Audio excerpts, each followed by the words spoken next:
Psalm 51. There are parts of Psalm 51 that are not exactly happy. I don't think David was, well, I was going to say, I don't think David was happy when he wrote Psalm 51. And yet, we're not done yet with what he's written. So let's not make a judgment yet. Okay. We talked about verse 12 last time. Restore to me the joy of your salvation and make me willing to obey you. Wow. I wish I had a much higher degree of willingness to obey God's design. I'm reading an interesting book entitled Willpower by two psychologists, neuropsychologists.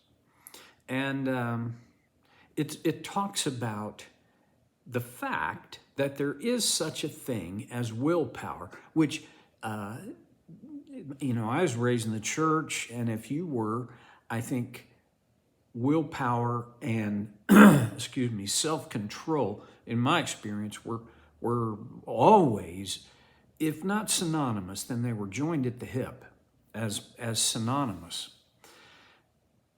One of the aspects that the authors of this book, write about and come forward with is that our willpower is a finite resource. And when we exert our willpower, and they also talk about it as a kind of energy, and I think it is, that when we exert energy for the sake of willpower, we use up measures of our reservoir. And so, at a point where we have used up much of the resource, the reservoir, then it becomes much more difficult to exert this willpower. Now, that doesn't excuse the fact that often, I won't judge you, but my confession is, I am often not very willing to obey God's design, His commands, His will.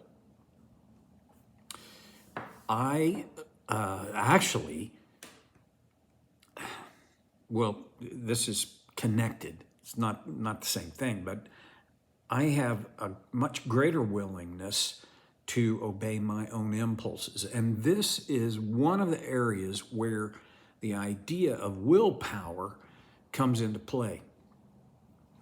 When we have reduced the reservoir of our willpower, our vulnerability to desire and urge reduces. I haven't finished the book, so I can't tell you. Is that like on a exact ratio basis? I don't know, but I do see it in myself. Okay, now let's also realize we're not in this thing on our own. In fact, that's what David says. His plea is that God would make him willing. In other words, when my resources for my own self-control, my self-regulation, my willpower are depleted. In fact, the term ego depletion, maybe you've heard of that before. It describes the state I'm talking about. It isn't that David's saying, I'm gonna just pull it up from the bootstraps. No, he's saying, please make me willing to obey you. And part of the willingness has to do with the joy of God's salvation. All right. Here's a result. It isn't just this Oh, that feels so good. And honestly, truthfully, we all know when the joy of God's salvation has been restored and he is making me willing to obey, there is this, maybe the best word I could think of is there's a harmony within me. There's a sense of, I guess I would say, a sense of appropriate balance. And the older I get, the more compelling that desire becomes. When I was young, I just wanted to get what I wanted, right? And oh, by the way, the faster the better. As I've grown older, I've realized, you have too, it isn't about just what I want in this moment. It's about a bigger picture and a more significant harmony of life, balance of life. Okay, so keep going, Steve. Verse 13. This is what happens. This is what David wants the outcome to be, or at least one of the outcomes. Verse 13. Then I will teach your ways to rebels, and they will return to you. Now,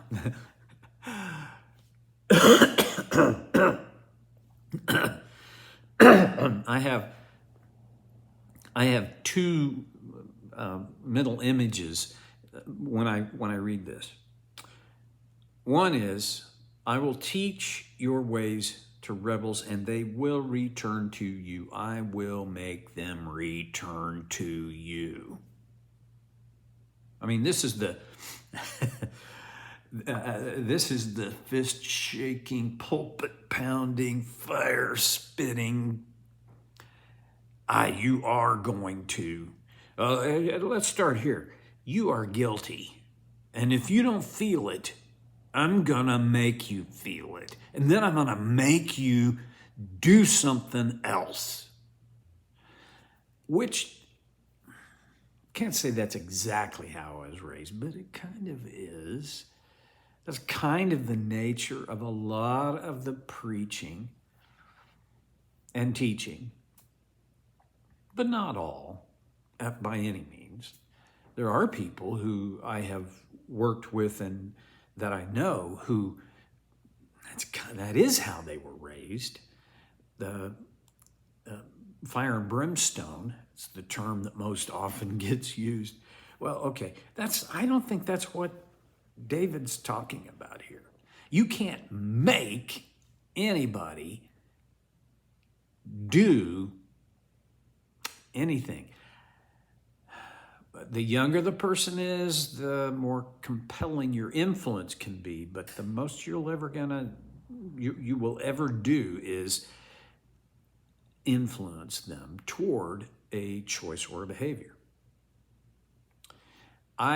More likely, what David was talking about is the second word, mental image I have of this.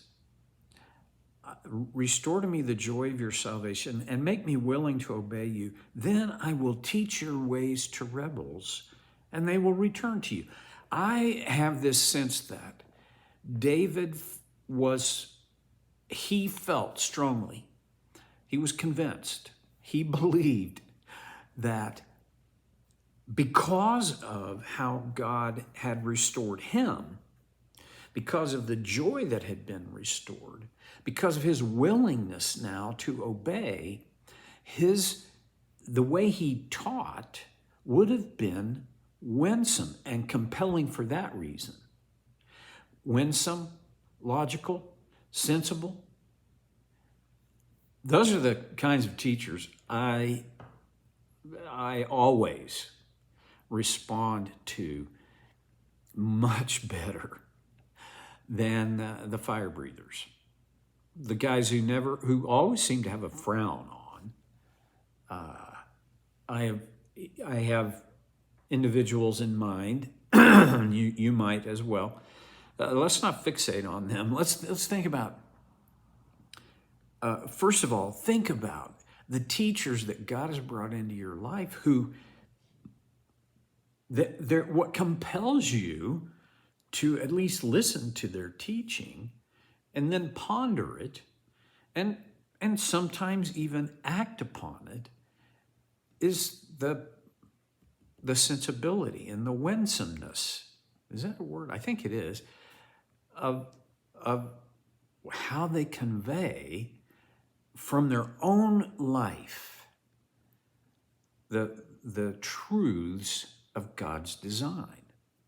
I think David would have been that guy, because he would not have been saying on a theoretical basis, well, I have heard, or in my studies I have uncovered, or I have this feeling.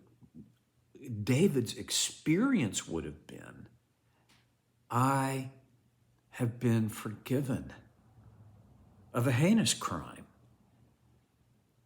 And out of that forgiveness comes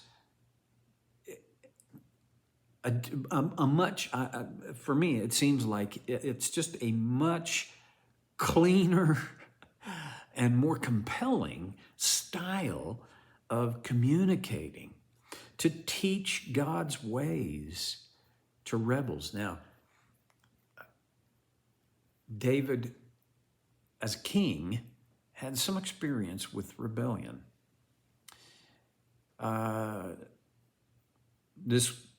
He wrote this poem, decades before he experienced probably the most dramatic rebellion in his life, when his son Absalom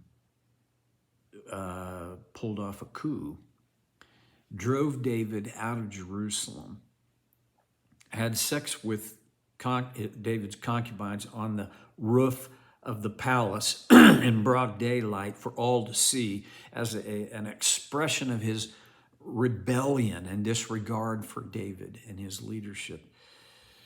But David knew what it was to be a rebel, because he, not only just with God, but he was a rebel against Saul for good enough reasons. And the men that were attracted to him during that season of pursuit, when Saul was pursuing David in the wilderness, they were rebels. He knew the world of rebels. And it was those people that he desired to teach. Just a quick thing, because I only have a couple of minutes left. But as a teacher, I am often most attracted to students who just agree with me, who get it. Well, that's not the crowd David was interested in teaching. It was a crowd of rebels, the people who don't get it.